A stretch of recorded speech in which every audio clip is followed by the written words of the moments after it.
નમસ્કાર, આપ જોઈ રહ્યા છો નિર્ભય ન્યૂઝ. હું છું આપની સાથે રિધિ. હવે ફરી એક વખત ચર્ચા એ શરૂ થઈ છે કે ભાજપના રાષ્ટ્રીય અધ્યક્ષ હવે કોણ બની શકે એમ છે કે જે જેપી નડ્ડા છે એમના પછીના અનુગામી કોણ, અને ગુજરાતની અંદર સી આર પાટીલ પછીના અનુગામી કોણ બની શકે એમ છે, કારણ કે ચર્ચા હવે જબરદસ્ત રીતે વહેતી થઈ છે. 20 તારીખ પછીની જાહેરાત પણ થઈ શકે એવી પણ ક્યાંક વાત સામે આવી છે.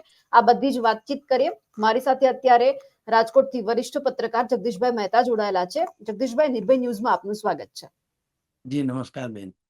જગદીશભાઈ, હવે વડાપ્રધાન નરેન્દ્ર મોદીના નિવાસ સ્થાને બેઠક થઈ, બધા લોકો હાજર રહ્યા અને હવે ત્યાંથી ચર્ચા એવી વહેતી થઈ છે કે હવે ભાજપના અધ્યક્ષ તરીકે નામ જાહેર થઈ શકે એમ છે. એમના પછી અલગ અલગ રાજ્યોના, એમાં ખાસ કરીને ગુજરાત ઉપર પણ બધાની નજર છે. સૌથી પહેલા આપણે રાષ્ટ્રીય અધ્યક્ષ કોણ બની શકે છે તે વિશે ચર્ચા કરીએ.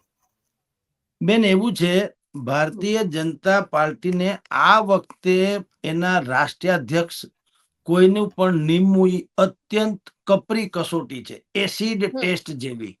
કારણ કે અનેક સમીકરણો પલટાઈ ગયા છે અને ભારતીય જનતા પાર્ટી ઉપર હવે રાષ્ટ્રીય સ્વયંસેવક સંઘ, જે એની માતૃ સંસ્થા છે, એનો વધારે પડતું પ્રેશર છે. હવે અત્યાર સુધીમાં ભારતીય જનતા પાર્ટીએ 15 જેટલા રાજ્યોમાં એના અધ્યક્ષ બનાવી દીધા. હજી 7 બાકી છે, ગુજરાત સહિત. એમાં ઉત્તર પ્રદેશ પણ આવી જાય, પશ્ચિમ બંગાળ પણ આવી જાય, ગુજરાત પણ આવી જાય. પણ આ 2-3 વસ્તુ બહુ મહત્વની છે: ઉત્તર પ્રદેશ, પશ્ચિમ બંગાળ અને ગુજરાત. ગુજરાત હોમ ટાઉન હોવાને કારણે નરેન્દ્ર મોદી અને અમિત શાહનું હોમ ટાઉન, બરાબર, માદરે વતન જેવું ગણાય. એટલે ઉત્તર પ્રદેશ છે એ સત્તાનો દરવાજો છે. કેન્દ્રમાં સત્તા જોતી હોય તો વાયા ઉત્તર પ્રદેશ થઈને જવું પડે. બિલકુલ. એટલે એ પણ એટલું જ મહત્વનું છે. અને ત્રીજું મહત્વનું છે પશ્ચિમ બંગાળ, કારણ કે એ અત્યારે સળગી રહ્યું છે, સરહદી રાજ્ય છે. અને એકમાત્ર મમતા બેનર્જી એવી છે, ટૂંકમાં એવા નેતા છે કે જેનું હજી વજૂદ અકબંધ છે. માયાવતીજીનું રાજકારણ આ લોકોએ પૂરું કરી નાખ્યું, ડાબેરીઓનું પૂરું કરી નાખ્યું. અખિલેશ યાદવ થોડા બચ્યા છે. લાલુ યાદવનું ખતમ કરી નાખ્યું. બિહારનું પણ એના ધ્યાનમાં છે કે નીતિશ કુમારનું અત્યારે પોસ્ટર વોર ચાલે છે. અત્યારે આપણે ચર્ચા કરીએ છીએ ત્યારે કે 25 થી 30 નીતિશ ફિરશે, એવું પોસ્ટર વોર ચાલે છે. એ ખેર બધી જવા દો, પણ ટૂંકમાં ભારતીય જનતા પાર્ટી ક્રમશઃ પ્રાદેશિક પક્ષોને પણ એનું પૂર્ણ વિરામ મૂકીને ભારતીય જનતા પાર્ટી પોતાનું પૂર્ણકાલીન શાસન સ્થાપી રહી છે. તો પશ્ચિમ બંગાળ, ઉત્તર પ્રદેશ અને ગુજરાત, આ 3 રાજ્યો મહત્વના છે 7 પૈકી. પેલા એ 7 રાજ્યોના જો અધ્યક્ષ નિમાઈ જાય, જેની શક્યતા છે કે 20 તારીખને આળેગાળે નિમાઈ જાય. કારણ કે હવે અમસ્તું ડીલે બહુ થઈ રહ્યું છે અને ડીલે થવાના બહુ મોટા ગંભીર કારણો પણ છે. પણ હવે વધુ લાંબુ ખેંચી શકાય એમ નથી. આ 20 એપ્રિલ કયો કે 25 એપ્રિલ કયો, કોઈ પણ ભોગે આ 7નું કોકડું ઉકેલાઈ જાય તો રાષ્ટ્રીય અધ્યક્ષ જેને બનાવવાના છે એના ઉપર મીટ માંડી શકાય. અને ભારતીય જનતા પાર્ટીના અને રાષ્ટ્રીય સ્વયંસેવક સંઘના એના આ બધા મુદ્દે ડખા છે, વિચાર ભેદ છે. હું આપને થોડીક ઇનપુટ સાથેની વાત કરું. રાષ્ટ્રીય સ્વયંસેવક સંઘના લોકો એમ માને છે કે હવે પછી જ્યાં પણ આપણે મૂકવાના થાય અધ્યક્ષ તરીકે વ્યક્તિ, એ કમસે કમ RSS ની કેડર બેઝ હોવા જોઈએ.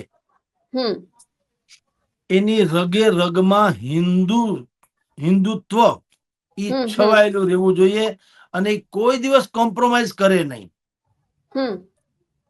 ગુજરાત સહિત દેશભરમાં એ મોડેલ જે છે એ લોકો મૂકવા માંગે છે. કારણ કે મોહન ભાગવત સહિતના નેતાઓએ અનેક વાર મંચ ઉપરથી એવું કહી ચૂક્યા છે, અમે અમારી નજરે હિન્દુ રાષ્ટ્ર જોવા માંગીએ છીએ.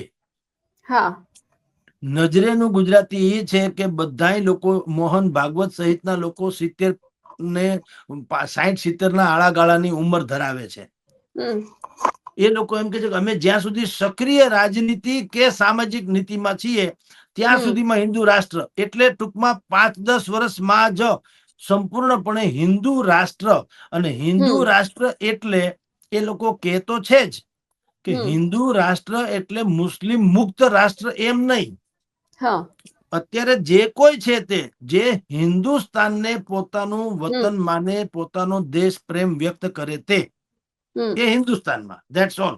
ભારત માતા કી જય બોલવામાં જેને કોઈ છોછ ન નડે, વંદે માતરમ ગાવામાં જેને કોઈ છોછ ન નડે, એ હિન્દુ રાષ્ટ્રનો નાગરિક બની શકે.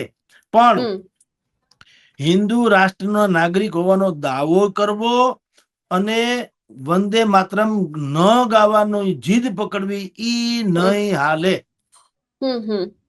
એટલે ડખો છે કે કોને બનાવવા. ભારતીય જનતા પાર્ટી એટલે કે નરેન્દ્ર મોદી, અમિત શાહ વગેરે એમ કે છે કે ભાઈ અમે અમારું મોટા ભાગનું યોગદાન છેલ્લા 10 વર્ષમાં આપી દીધું. કાશ્મીરમાંથી 370 નાબૂદ કરી દીધી, 3 તલાકનો કાયદો નાબૂદ કરી દીધો, સર્જિકલ સ્ટ્રાઇક નાબૂદ આપણે કરી દીધી. ટૂંકમાં સર્જિકલ સ્ટ્રાઇક એટલે આપણે જે કઈ કરવું જોઈએ એ બધું મોટા ભાગનું કરી દીધું. વકફ બિલ જે છે એ પાસ કરી દીધું, રામ મંદિર એ બની ગયું. મોટા ભાગના જે મોટા મોટા જે વાત હતી, મુદ્દા હતા, એ તો સોલ્યુશન થઈ ગયા. હવે યુસીસી એટલે કે uniform civil code, common civil code, હવે એ એક બાકી છે અને બીજું લગભગ કઈ બહુ રહેતું નથી. તો ભારતીય જનતા પાર્ટી વતીથી પણ એમ કહેવામાં ભાઈ અમે પણ જે આરએસએસ નો એજન્ડા કે જો એ એજન્ડાને તો અમે મોટા ભાગની તો અમે પસાર કરી દીધો છે, તો એનું વજૂદ રાખવું પડે. અને નરેન્દ્ર મોદીને નારાજ કરીને રાષ્ટ્રના અધ્યક્ષ ભાજપના કોઈને બનાવે એવું ચાલે એમ નથી. એટલે મહામંથન ચાલે છે. ગઈકાલે પણ મીટિંગ થઈ, એમાં શું થયું છે આમ જો તમે જાણો બેન રિદ્ધિબેન, કે સૂત્રો એમ કે છે કે રાષ્ટ્રીય સ્વયંસેવક સંઘનો આગ્રહ જે છે એ તો સંજય જોશી નામની નાગપુરની બ્રહ્મહસ્તી ઉપરનો છે. હમણાં જ એનો જન્મદિવસ છે. એ પહેલી વખત આટલો મોટો ધામે ધૂમે ઉજવાનો, નહીતર જન્મદિવસ તો દર વર્ષે આવે ને. આ વખતે સંજય જોશીનો જન્મદિવસ પોસ્ટર વોરથી ઉજવાનો. દિલ્હીમાં પણ, નોઈડા વિસ્તારમાં કે જ્યાં પણ આનું છે સંજય જોશીના બેસણા હોય છે, ત્યાં તમે જુઓ તો પોસ્ટર પર મોટા મોટા હોર્ડિંગ બોર્ડિંગ લાગી ગયા.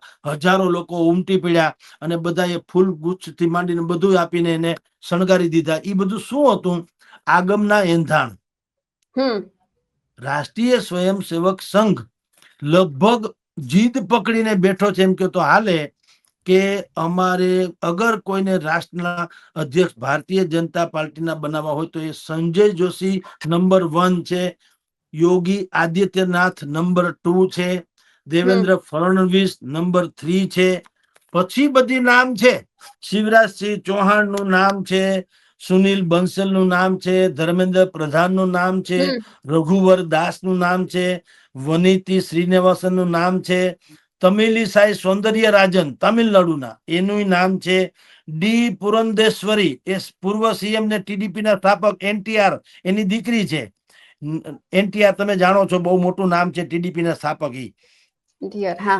હા, એની દીકરી ડી પુરંદેશ્વરીજી એનું નામ પણ છે. આવું બધું ઘણા બધા નામ તો છે, પણ ભારતીય જનતા પાર્ટી સ્મૃતિ ઈરાની નું નામ પણ છે, એનું નામ પણ છે. પણ એ બધું બેન મહિલાઓનું વાત આવે તો ઠીક છે, પણ હવે આ લોકોને શું છે, જો હવે આગામી સમયમાં શું છે, આ રાષ્ટ્રના અધ્યક્ષ એમને નથી બનાવી દેવામાં આવતા. એમાં લોબિંગ એમ ન ચાલે કે મારો કોણ ને તારો કોણ. એને સર્વાંગી રીતે જોવામાં આવે કે પક્ષને ભવિષ્યમાં, નજીકના ભવિષ્યમાં પડકાર શું છે ને એમાં આ જે પ્રમુખ નિમીએ એની શું ભૂમિકા હોઈ શકે. નજીકના ભવિષ્યમાં શું પડકાર છે, આપની જાણ ખાતર યુપી ને પશ્ચિમ બંગાળ સહિત બિહાર, ઉત્તર પ્રદેશ ને પશ્ચિમ બંગાળ એની ચૂંટણી છે 2025-26 ની અંદર. સૌથી મોટા રાજ્ય છે ઉત્તર પ્રદેશ, બંગાળ, બિહાર, પશ્ચિમ બંગાળ, તમિલનાડુ, કેરળ. ઈ બધામાં ચૂંટણી થવાની છે. પેલો પડકાર તો ઈ. હવે આ ચોકઠામાં પેલા કોઈ ફીટ બેસે છે ખરું કે એ ચૂંટણીની નૈયા પાર ઉતારે? અત્યારે પશ્ચિમ બંગાળ સળગી રહ્યું છે વકફ બોર્ડના કારણે, અને મમતા બેનર્જી મુસ્લિમોને ઉશ્કેરી રહ્યા છે. એણે કીધું છે કે અમે જો અમારી સરકાર બનશે તો વકફ બોર્ડનો જે કાયદો છે અમે એને ખારીજ કરીશું. હાલાકી આ બિલકુલ વાહિયાત વાત છે. કેન્દ્ર સરકારે લોકસભા અને રાજ્યસભામાં પસાર કરેલો આ મુદ્દો છે, રાષ્ટ્રપતિએ દસ્તખત કરેલા છે. એટલે આ કઈ પોતાની મનમરજી પ્રમાણે કોઈ ખારીજ કરી શકે નહીં. પણ બોલવામાં શું જાય છે? એટલે મમતા બેનર્જીએ ઇમામોની બેઠક બોલાવી, મૌલાનાઓની બેઠક બોલાવી અને આક્રમક શૈલી જે એના માટે તેઓ શ્રી જાણીતા છે, એ આક્રમક શૈલીમાં કીધું કે યોગી આદિત્યનાથ તો ભોગી આદિત્યનાથ છે.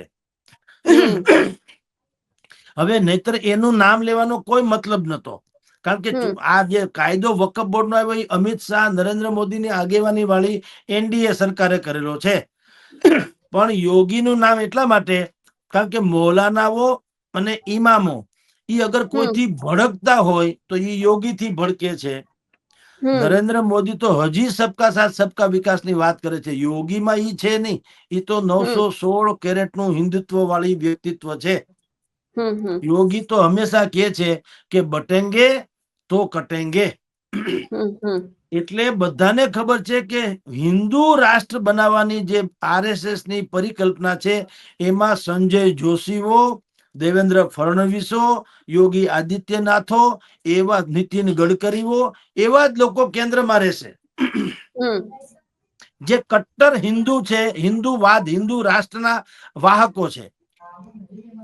એટલે મમતા બેનર્જી ઉશ્કેરી રહ્યા છે. પશ્ચિમ બંગાળ જેવી હમણાં ચૂંટણી થવાની છે, ઉત્તર પ્રદેશમાં ચૂંટણી થવાની છે, બિહારમાં તો હમણાં જ છે ચૂંટણી, અને અહીંયા ગુજરાતમાં CR પાટીલે કીધું હવે બિહારમાં છઠ પૂજા, ત્યાં સૌથી મોટો ઉત્સવ છે છઠ પૂજાનો. આપણે જેમ સાતમ આઠમનો સૌરાષ્ટ્રમાં હોય છે એવો, તમારે અમદાવાદમાં પતંગ ઉત્સવ હોય છે એવો, એનાથી પણ વિશેષ બિહારમાં સૌથી મોટો ઉત્સવ હોય તો આપણે નવરાત્રી જેમ ગુજરાતમાં નવરાત્રી એમ ત્યાં છઠ પૂજા. છઠ તો પૂજા છે. ગુજરાતથી special Gujarati special train Chhath Puja માટે અહીંથી મોકલવાની વાત કરવામાં આવી છે. મોટા ભાગે નિઃશુલ્ક રીતે લઈ જવાની પણ ગણતરી ચાલે છે. એટલે ગુજરાત એટલે ટૂંકમાં ભાજપનું હવે પછીનું સીધું ફોકસ છે બિહારમાં, અને એ ઈચ્છે છે કે 200, 250, 250 બેઠક લઈ લેવી, એટલે નીતિશને આધારિત ન રહેવું એમ. તો રાષ્ટ્રના અધ્યક્ષ એવા જ લોકોને બનાવવાના જે આ બધી ચૂંટણીમાં ભારતીય જનતા પાર્ટીને એની નૈયા પાર કરાવી શકે અને હિન્દુ રાષ્ટ્રનો જે છે એ સિમ્બોલિક એ પાછા બની શકે, આઇકોનિક વ્યક્તિત્વ બની શકે. એટલે બહુ મોટી ગડમથલ છે કે કોને બનાવવો. ભાજપ એટલે કે નરેન્દ્ર મોદી ને અમિત શાહની ખેમો જે છે એ સોફ્ટ કોર્નર વાળા લોકોને બનાવવા માંગે છે, જેમ કે શિવરાજસિંહ ચૌહાણ, ધર્મેન્દ્ર પ્રધાન, સુનિલ બંસલ, આ બધા લોકો જે છે ને એ હજી કયાગરા કહેવાય. નરેન્દ્ર મોદી અને અમિત શાહની વિરુદ્ધમાં ઓછા જાય ઓછા જાય.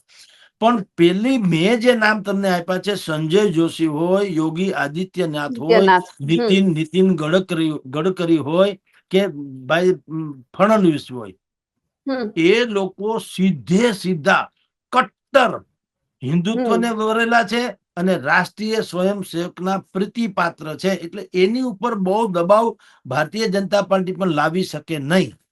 એટલે આ ગડમથલ છે, એટલે એમાં વાર લાગે છે. 20મી તારીખની હવે છેલ્લી તારીખ પડી તો છે, તારીખ પે તારીખ છે, એમાં અત્યારે તારીખ પડી છે 20મી એપ્રિલ સુધીમાં. જે બાકીના રાજ્યો છે 7 રાજ્યો ગુજરાત સહિતના, ગુજરાત, ઉત્તર પ્રદેશ, પશ્ચિમ બંગાળ સહિતના 7 રાજ્યો જે બાકી છે એના 20મી તારીખ સુધીમાં એના પેલા તો અધ્યક્ષ નક્કી થઈ જાય, પછી રાષ્ટ્રીય અધ્યક્ષની વાત આવશે બેનજી. સાથે એક દિવ્ય ભાસ્કરનો અહેવાલ છે કે આનંદીબેન પટેલ છે હમણાં અમિત શાહ, નરેન્દ્ર મોદીને મળીને આવ્યા છે. આમ પણ એમને ઉત્તર પ્રદેશના રાજ્યપાલ તરીકેનો કાર્યભાર પૂરો થઈ ગયો છે, એટલે વધુ એક અટકળ એવી આવે છે કે ક્યાંક ગુજરાતમાં પાછા ન આવે. જો બનવા કાળ તો બધું જ બનતું હોય છે. એમ તો નરેન્દ્ર મોદી ગઈકાલે જે રાષ્ટ્રપતિ દ્રૌપદી મુર્મુને મળ્યા, કહેવાય છે કે ઔપચારિક કઈ હોતું જ નથી, બધું સાંકેતિક હોય છે. મોટા ભાગે એવું લાગે છે કે પશ્ચિમ બંગાળમાં રાષ્ટ્રપતિ શાસન લાદવામાં આવે. જે રીતે પશ્ચિમ બંગાળ અત્યારે સળગી રહ્યું છે અને લગભગ હિન્દુસ્તાનના કાયદાની વિરુદ્ધમાં જઈ રહ્યું છે, જેમ કર્ણાટકના કોંગ્રેસના તમિલનાડુના સ્ટાલિને જે રીતે કીધું કે અમને તામિલનાડુને સ્વાયત્ત રાજ્યનો દરજ્જો આપો. સ્વાયત્ત રાજ્ય એટલે એક પ્રકારનો દેશ, સમજો ને, જેમ એક જમાનામાં કાશ્મીર હતું. આ તો શબ્દો છે ખાલી મીઠા મીઠા, સ્વાયત્ત ને રાજ્ય ને, ટૂંકમાં સ્વતંત્ર દેશ કાયદેસરનો. એવી માગણી સ્ટાલિને કરી તમિલનાડુ માટે. તો મમતા બેનર્જી પણ માસીની છોકરી છે, ઈ પણ ઈ જ માગે છે. એને કોઈ દેશના કાયદા એને લાગુ પડે એ ગમતા નથી, કારણ કે એની આખી રાજનીતિ છે સરહદ પારથી ચાલતી હોય એવું લાગે. બાંગ્લાદેશી રોહિંગ્યા મુસલમાનો જે ઘૂસી ગયા છે પશ્ચિમ બંગાળમાં, એ લોકો હાવી થઈ ગયા છે આપણા હિન્દુઓ ઉપર પણ, અને એને આપણી સાથે કાંઈ લેવા દેવા નથી. આમાં વર મરો કન્યા મરો અમારું તરભાણું ભરો, કારણ કે એ તો છે જ બહારી લોકો, ઘૂસણખોરો છે. એને આ દેશ પ્રત્યે પ્રેમ શું કામ હોય? મમતા બેનર્જીને નકરી રાજનીતિ કરવી છે. એટલે તમે જુઓ, એ લોકો દુર્ગા પૂજામાં નિયંત્રણ મૂકશે, મહોરમ કે તાજિયામાં નહીં મૂકે, ઇફતાર પાર્ટીમાં નહીં મૂકે. અને અત્યારે પણ ઇમામો અને મૌલાનાઓની બેઠક બોલાવી. એને હિન્દુઓ જે અત્યારે પશ્ચિમ બંગાળમાં મુર્શિદાબાદ છે, ત્યાંથી હજારોની સંખ્યામાં હિજરત કરીને લોકો શરણાર્થી તરીકે રહી રહ્યા છે. બોલો, કાશ્મીર જેવી સ્થિતિ છે પશ્ચિમ બંગાળની. આપણા દેશના લોકો આપણા દેશમાં શરણાગતિ, બોલો, શરણાર્થી તરીકે રહી રહ્યા છે. આ કેવડી મોટી વિટંબણા છે. એટલે તમે કીધું આનંદીબેન મળ્યા, એમ કે હમણાં આનંદીબેન મળ્યા એનું કઈ સંકેત હોય? કોઈ ખુશીથી મળતા નથી, કોઈ ઔપચારિકતા કઈ હોતી નથી. ફોટો પડાવે, ખાલી હસતા મોગે, બાકી માયલો ભીતર જુએ, એમાં કઈક જુદું જ હોય. એટલે એને પણ ગુજરાતમાં પાછું આવવાનું હોઈ શકે, ના નથી. અહીંયા પણ સરકારમાં ફેરબદલીની વાત તો ચાલે જ છે. ભૂપેન્દ્રભાઈ પટેલને લોકો શું કે છે? માને આખો ગુજરાતમાં ગમે એને પૂછો શું કે છે? વડીલ, વડીલ, ચીફ મિનિસ્ટર નહીં, દાદા, વડીલ, મુરબ્બી, મૃદુ, ફલાણું. તો સત્તામાં છે એટલે નીકળે એટલે કોઈ ભોજ્યોભાઈ પૂછે એમ નથી. એનો ભાજપ વાળા કહે કે ઠીક, હવે ટાઈમ પાસ કરી નાખ્યો. બાકી એને અત્યારે જે કે છે બહુ વડીલ ને બુદ્ધિશાળી, એવું બધું કઈ ઉતર્યા પછી નથી કેતા. ઉતર્યા પછી કેટલાય લોકો અત્યારે રખડે છે, કોઈ ભોજ્યોભાઈ એનો ધણી થતોય નથી આજની તારીખે. અહીંયા વિજયભાઈ રૂપાણી ઉપડ્યા ઉપડતા હતા, ગુજરાતનું રતન ને, સૌરાષ્ટ્રનું રતન ને, રાજકોટનું રતન ને, એ રખડે રતન ક્યાંય પણ. તો પેલા જે તામજામાં તો નથી, હવે થોડુંક અપગ્રેડ થયા એટલે વળી ઠીક છે. બાકી એનો માણસો જેને આખું પહેલી વખત મુખ્યમંત્રી પછી થયા પછી રાજકોટ આવ્યા હતા, તો આખું રાજકોટ શણગારવામાં આવ્યું હતું, વરાજો જાન લઈને આવતું હોય એમ. બરાબર, દરેક શેરી માંડવો બની ગઈ હતી. અને એ જ મુખ્યમંત્રી જયારે મુખ્યમંત્રી તરીકે નીકળી ગયા, એને કાઢી મૂકવામાં આવ્યા કે એને ડ્રોપ કરવામાં આવ્યા, અને ભૂપેન્દ્રભાઈ આવી ગયા. રાતોરાત કહું છું, રાતોરાત એનો હું નજર સાક્ષી છું. બધા જ હોર્ડિંગ્સ બધા ઉતરી ગયા, ભૂપેન્દ્રભાઈ લાગી ગયા. કોઈને ખબર નથી ભૂપેન્દ્રભાઈ ફાધર નું નામ શું છે. એટલે એ તો બધા ચલતા પુરજા હોય. પણ નામ તમે જે કહો છો એ ભલે ગમે તેમ હોય, ભારતીય જનતા પાર્ટી ઉપર હવે રાષ્ટ્રીય સ્વયંસેવક સંઘ એ છે હાવી છે. આનંદીબેન ને પણ ગલગલિયા થતા હોય કે ભૂપેન્દ્રભાઈ ને હવે ખમૈયા કરાવડાવો, કારણ કે એ જાય તો એને તો ભોગવી લીધું, બોનસ હતું. ભૂપેન્દ્રભાઈ ને કઈ ગુમાવા જેવું છે નહીં. એને ખુદને ક્યાં ખબર હતી કે હું મુખ્યમંત્રી બનવાના છું, સમજી લ્યો. એ તો 8મી 9મી હરોળમાં પાછળ બેઠા હતા. એ બેઠા પછી તો ઓડિયો પણ જાહેર થયો, તો એના મિત્રો એને ઠપકો મારતા, આ ના પડતા હોય ને, મિત્રો એને પ્રેશર કરતા હોય ને કે તમ તારા બની જાજો ને, તમ તારા નિર્ણય બધા અમે કરશું, પણ તમે ના પાડતા નહીં. આ બનવાય માગતા, આ કે યાર આ ઘરનું ખાવું પડે ને, અરે બહારનું ખાવું પડે, ઘરનું ખાવાનું ન રહે, ઘરના ખીજાય, એવી તો વાત હતી. કારણ કે બિલ્ડર માણસ છે, એને બીજું કઈ જોતું નતું. પણ હવે બકડીયું મળી ગયું તો મળી ગયું ને, ભોગવી લીધું એટલા વર્ષ. એટલે એને કઈ ડ્રોપ કરવામાં આવે તો એને કઈ ફેર પડતો નથી. એટલે આનંદીબેન જે છે એનું મળવું, કારણ કે એક છે હવે ગુજરાત એવું તો ઈચ્છે છે કે કોઈ સ્ટ્રોંગ વ્યક્તિ જે છે ને એ ચીફ મિનિસ્ટર બને. અત્યારે રેઢી કાંડ છે, હાવ તમને કહું તો અરાજકતાની ચરમસીમા છે. સરકાર કે કાયદો કઈ છે નહીં, નકલીની ભરમાર છે, અકસ્માતોની ભરમાર છે. કોઈ જાતની કોઈને ક્યાંય ધડારૂપ સજા થતી નથી. રામ ભરોસે આખું ગુજરાત છે એમ કહો તો હાલે. એટલે કોક એવો માણસ હોવો જોઈએ જેનું બ્યુરોક્રસી ઉપર વજન પડે. Anandiben is one of them. Anandiben છે એ મટીરિયલ ચોક્કસ છે કે એના, માની લ્યો કે આનંદીબેન ન કરે નારાયણ ને પાછા રિટર્ન વિથ થેન્ક્સ આવતા હોય, તો આ જે બ્યુરોક્રસી ફાટીને ધુવાડે અત્યારે ગઈ છે એ કાબુમાં ચોક્કસ આવે, એમાં ના નહીં. નીતિન પટેલ પણ એવી કોશિશ કરી જ રહ્યા છે કે એનું પણ નામ તમે જુઓ. હમણાં નીતિન પટેલે હિન્દુત્વના વાઘા ચડાવી લીધા, કલર પકડો ગજબનો. એની પાસેથી અપેક્ષા ન હોય એવા વાતાવરણમાં એ અત્યારે માંડ્યા બોલવા છે, હિન્દુત્વ વાળી વાતો કરવા માંડ્યા છે, જેની કોઈ માગતું નથી, કોઈ કહેતું નથી. કે છે શું કે અહીંયા બીજા બધા કોઈનું નહીં હાલે, આલિયા મલ્યા જમાલિયાનું નહીં હાલે, આ તો હનુમાનજીનું હાલ છે ને આવું તેવું. એ આલિયા મલ્યા જમાલિયા સમજીને બોલે છે, બુદ્ધિપૂર્વક. એટલે એનું પણ જે તથાકથિત હિન્દુત્વ જે આમ ઘોળાઈ રહ્યું છે એ પણ સૂચક છે. કારણ કે હવે પછીની આખી દેશની, ગુજરાતની અને દેશની રાજનીતિ જે છે એ બાકાયદા હિન્દુત્વ ઉપર જ હાલવાની છે. હિન્દુ રાષ્ટ્ર ઈ તરફ હાલવાની છે. RSS એનો એજન્ડા સ્પષ્ટ કરી દીધો, ભાજપે સ્પષ્ટ કરી દીધો, યોગી આદિત્યનાથ થી માંડીને નરેન્દ્ર મોદી સહિતના. હવે તમે જુઓ, આ નરેન્દ્ર મોદી પાસેથી જે અપેક્ષા સામાન્ય રીતે નથી, એના જીનેટિક સાયન્સમાં હિન્દુત્વ છે એમાં ના નહીં, ઈ છે DNA ટેસ્ટ કરાવો એટલે ફાઇનલ થાય. પણ જાહેરમાં તો ઈ વડાપ્રધાન જેવું ગરિમાપૂર્ણ હોદ્દો ધરાવે છે એટલે પેલા નતા બોલતા એવું હવે બોલી રહ્યા છે. ઈ કટ્ટર હિન્દુત્વની ભાષા બોલી રહ્યા છે.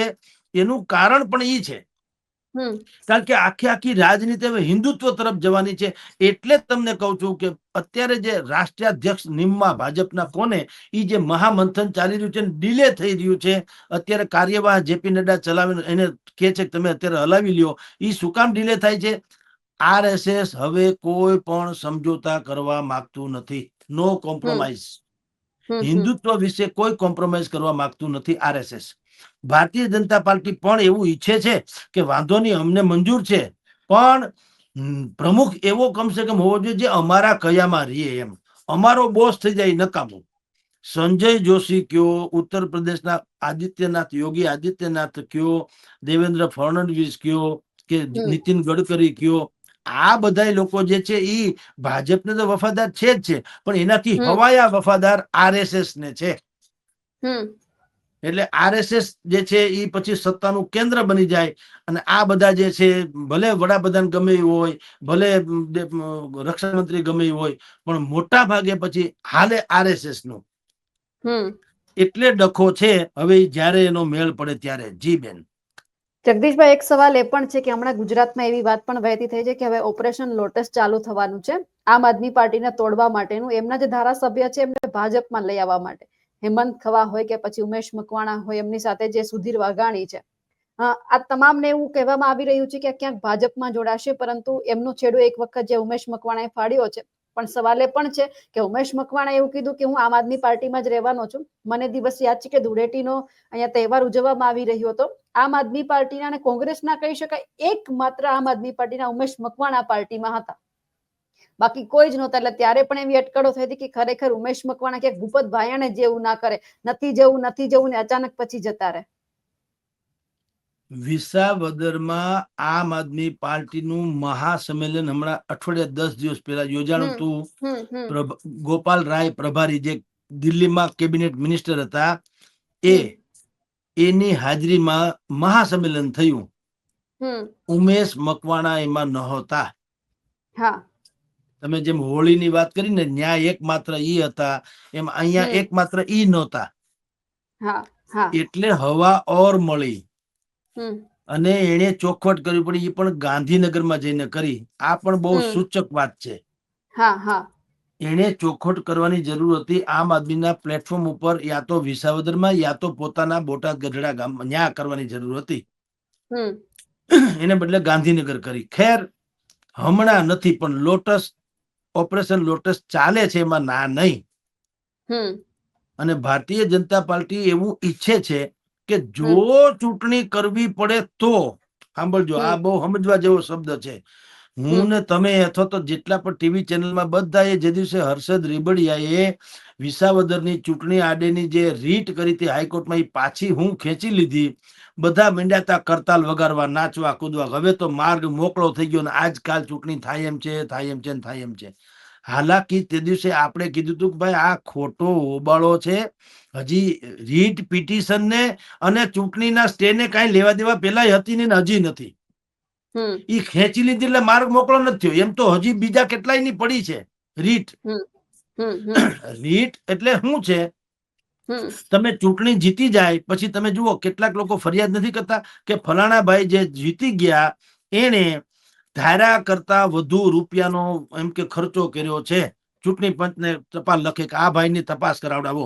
પણ એટલે એનું ધારાસભ્ય પદ કે સંસદ સભ્ય પદ હોયું નથી જતું. ઈ હો તપાસ એ હો એમ આપણે કહીએ ને, હા ભાઈ કરશું. એ બધું આજ સુધી કોઈ દી કોઈનું કઈ થયું નથી. એવી આ રીટ હોય છે. રીટમાં હંમેશા આવી બધી, બધા લોકો રીટ કરતા હોય કે ભાઈ અમે મત આપ્યા આમ આદમી પાર્ટીને, આ લોકો ભાજપમાં ભળી ગયા, એવું ના હાલે, વગેરે વગેરે. તો એ એક જગ્યાએ છે. ચૂંટણી પંચ જુદી ઘટના. ચૂંટણી પંચે ક્યાં જાહેરાત કરી છે કે હું એને ક્યાં કઈ સ્ટે તો હતો નહીં. બીજી રીતે કહું તો હજી સુધી ચૂંટણી પંચે ચૂંટણીની તારીખોનું એલાન નથી કર્યું. ભારતીય જનતા પાર્ટીએ ઉમેદવાર જાહેર નથી કર્યો. કોંગ્રેસે એનું સ્ટેન્ડ જાહેર નથી કર્યું. ખાલી આમ આદમી પાર્ટીએ ગોપાલ વિસરાલિયાને હું જાહેર કરી દીધા, નંદ ઘેર આનંદ ભયો જય કનૈયા લાલ કી. આખું વિસાવદર ધામે ધૂમે માંડવામાં જેમ જાનૈયા માંડવિયા એકબીજાને હળતા મળતા લીલા લહેર કરીને અત્યારે બધું ત્યાં ધામધૂમ હાલી રહી છે. એટલે ભારતીય જનતા પાર્ટીને ખબર છે ગોપાલ ઇટાલિયાની સમકક્ષ કહી શકાય અથવા એને પણ વળોટી જાય એવો ઉમેદવાર અત્યારે એની પાસે સીધી રીતે કહું તો નથી. એટલે એ એવો વિચાર કરે છે કે કા જો ચૂંટણી થાય અથવા કરવી પડે તો કોઈક એવા ઉમેદવાર ઉભા રાખવા કે જે ગોપાલ ઇટાલિયાને પણ ફીણ લાવી દે અથવા તો કમસે કમ એની સામે જીતે. તો નામ ખાલી હું તમને કહું, બીજું કઈ આમ મહત્વપૂર્ણ છે એ જ લોકો કરે એવી વાત નથી હોતી. પણ એવી કલ્પના છે કે ભારતીય જનતા પાર્ટી આઉટસાઇડર તરીકે જસુમતીબેન સૌજીભાઈ કોરાટ એવી કોઈ વ્યક્તિને, યા તો ભરતભાઈ ગાજીપરા જે ગ્રામ પંચાયતનું જે આખું કહી શકાય એમાં નિપુણ છે, પંચાયતી રાજ જે છે આખી વ્યવસ્થા શું છે એના તેઓ શ્રી પીએચડી છે એમ કહો તો હાલે. એને કારણે એને તમામ ગ્રામ પંચાયતો સાથે સીધો સંપર્ક છે. અને એક તમને કહી દઉં, વિસાવદરમાં ભારતીય જનતા પાર્ટી બહારથી અગર કોઈ ઉમેદવાર ઉભા રાખશે તો એવો જ ઉમેદવાર ચાલશે અથવા તો જીતી શકે અથવા તો ભાજપનું વિસાવદરનું યુનિટ તો જ એને માન્ય રાખશે જો એની પહેલી ને છેલ્લી ચૂંટણી હોય. જસુમતીબેન પણ એમ કહી શકે કે ભાઈ મને પક્ષે આદેશ આપ્યો, હું લડવા આવી છું, પણ મારે જિંદગી આખી લડવું નથી. આ તો ગોપાલ ઇટાલિયા છે, ભલે નહીં જાહેરમાં નહીં કે ગોપાલ ઇટાલિયા છે તાકાત વાળો છે એમ, પણ એમ કે ગોપાલ ઇટાલિયા જેવો સક્ષમ માણસ છે એટલે મને ઉભી રાખી છે, અથવા તો ભરતભાઈ ગાજીપરા કે એટલે મને ઉભો રાખ્યો છે. પણ અમારે અહીંયા થાણું થાપવું નથી.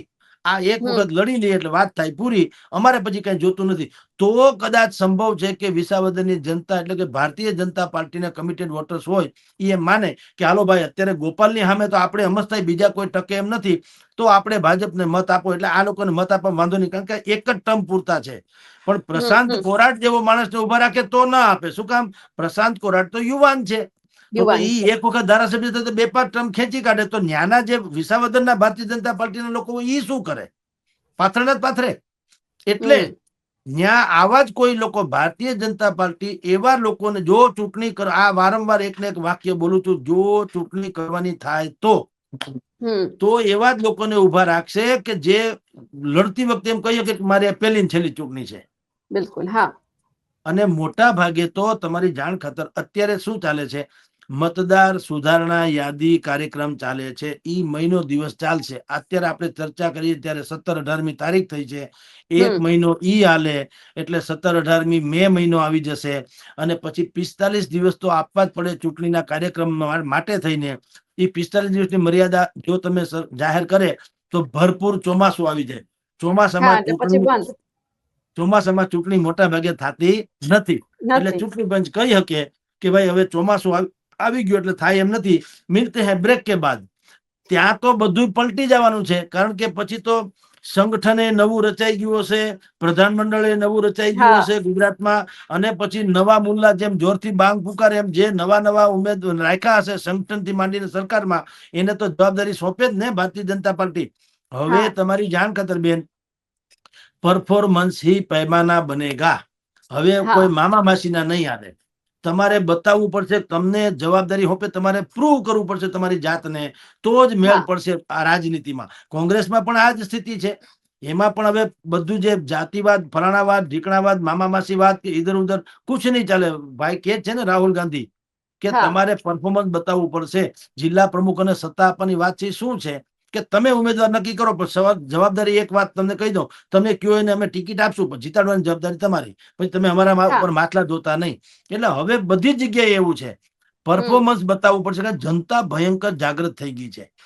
તમે જો વિસાવદરની જનતા કેવી છે, આમ આદમી પાર્ટીમાંથી ગોપાલ ઇટાલિયાનું નામ જાહેર થયું, એના વૈયક્તિક જે એનું ડેડિકેશન છે એના ઉપર ફિદા થઈ ગયું. શું કામ ખબર છે, એના વ્યક્તિત્વથી પરિચિત છે લોકો કે આ જનૂની માણસ છે, પેશન છે, આને કઈ ખરીદી શકાય એમ નથી, આને હટાવી શકાય એમ નથી, ડરાવી શકાય એમ નથી, એડવોકેટ માણસ છે, બધું છે. ટૂંકમાં જે મટીરિયલ વિપક્ષમાં કમસે કમ હોવું જોઈએ એ તો છે જ.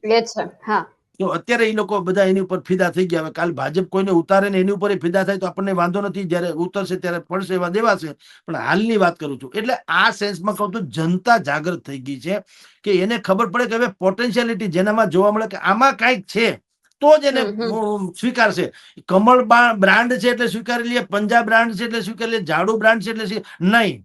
તો ત્યાં આમ આદમી પાર્ટીના લોકલ વિસાવદરમાં તો ઉમેદવારો છે જ, ઘણા લોકો કાર્યકર હશે, કાં એને ટિકિટ ના આપી હાલે એમ નથી, બધાને ખબર છે.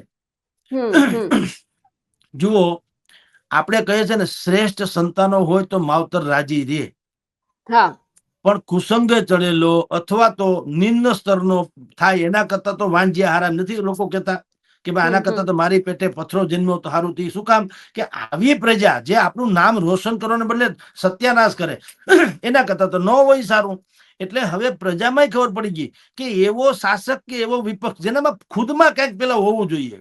બાકી મત આપીને શું ફાયદો, પછી પાછી છાળ જ આપણે ધરવાની હોય, ખોળો જ પાથરવાનો હોય, વળી પાછા એ રોડ નથી, રસ્તા નથી, નળ નથી, લાઈટ નથી, ગટર નથી, પાણી નથી, હોય બાપા કરીને રડવું જ પડતું હોય. અને ધારાસભ્ય વધી વધીને એમ કે હું રજૂઆત કરીશ. એટલે રજૂઆત તો ગમે કરે, રજૂઆત તો અમે કરીએ, તારાથી કઈ ઉપજણ નથી. ધારાસભ્ય છો તું, 2-5 લાખનો પ્રતિનિધિ છો, તો તારી પાસે તારી સહીથી કઈ થતું નથી.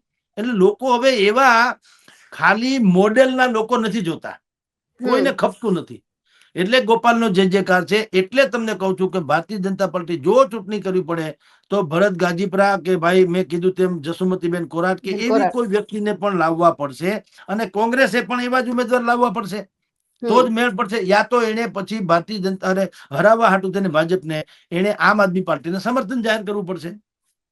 પણ આ બધી બાબતો વચ્ચે ઓપરેશન લોટસ ચલાવે છે. શું કામ કે ન કરે નારાયણને ચૂંટણી કરવી પડે તો જયારે ચૂંટણી ડિક્લેર થાય ત્યારે આ ભાઈ ખવા, તમે જામજોધપુર વાળા ખવા, વાઘાણી છે ભાઈ ગારિયાધાર વાળા, અને આ ભાઈ જે છે એ બધાને લઈ બુદ્ધિપૂર્વક, અને લોટસમાં ઉમેશ મકવાણા બોટાદ વાળા, આ ત્રણેયને લઈ લે તો વધે કોણ? હમ ખાવા પૂરતા એક વધે, નામ છે ચૈતર વસાવા, બીજું કોઈ નહીં.